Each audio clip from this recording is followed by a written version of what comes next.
Oi, moçada, hoje o assunto é bombástico. Nós vamos falar sobre a guerra da Ucrânia e as palavras do presidente da Rússia, Vladimir Putin, no início da semana. Vamos lá. Primeiro, a guerra da Ucrânia já completou, semana passada, 7 meses. E nesses 7 meses, a Rússia não obteve grandes sucessos, a não ser conquistar, ocupar alguma parte do território ali que fica no leste e no sul, que são províncias que, em sua maioria, a população é de origem russa. O que mudou foi o seguinte: as províncias anunciaram, com o apoio da Rússia, que irão fazer plebiscitos, que já estão acontecendo, para que a população desses lugares decida se eles vão se tornar independentes da Ucrânia e, consequentemente, se anexarem à Rússia, tá? Isso está acontecendo.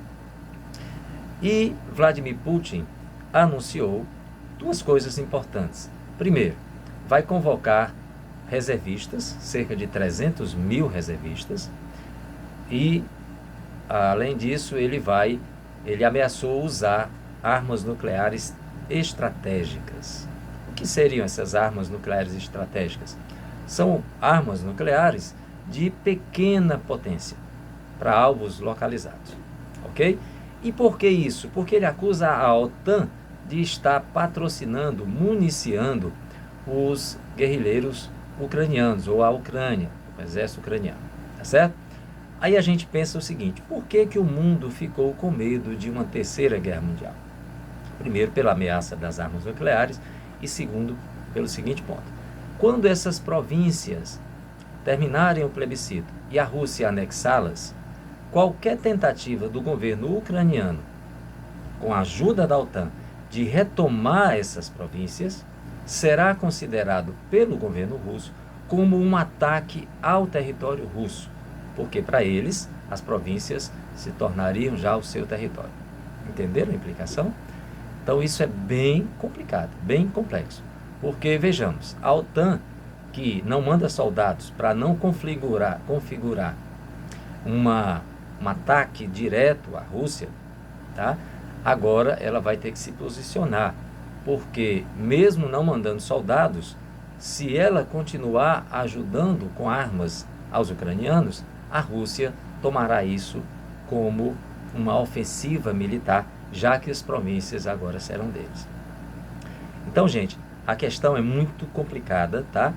Os russos, os jovens, os homens, estão saindo em massa do país.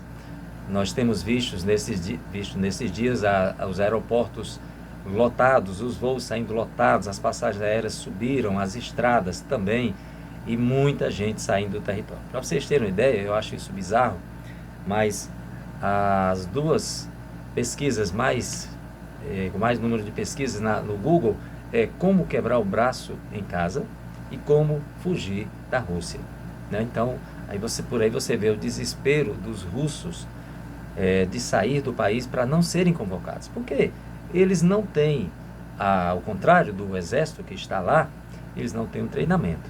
Não vão ter tempo de ter esse treinamento também. E sem falar que muitos deles são contrários à invasão da Rússia na Ucrânia, né?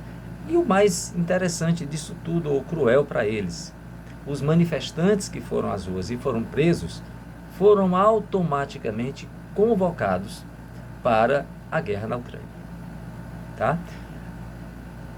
Eu não vou nem falar aqui da China, tá, gente? Porque a China, alguns meses atrás, deu sinais de que, não vou dizer apoiaria abertamente a Rússia, mas que estava ali alinhada um pouco com a política da Rússia. Apesar de que a China não apoiou diretamente a invasão na Ucrânia, mas ela também não criticou. E a China tem pretensões em relação a Taiwan, tá? Então isso aí é outra questão complexa. Então o mundo ali está pegando fogo. A gente tem que interceder, pedir a Deus que não haja uma tomada de decisão brusca, tá? Para que não haja um novo confronto, que aí se configuraria como uma terceira guerra mundial, porque envolveria os países do Ocidente, ali da Europa Ocidental, dos Estados Unidos, ou seja, a turma da OTAN, aquela antiga aliança militar da época da Guerra Fria, que ainda existe. Ok? Um abraço, até a próxima.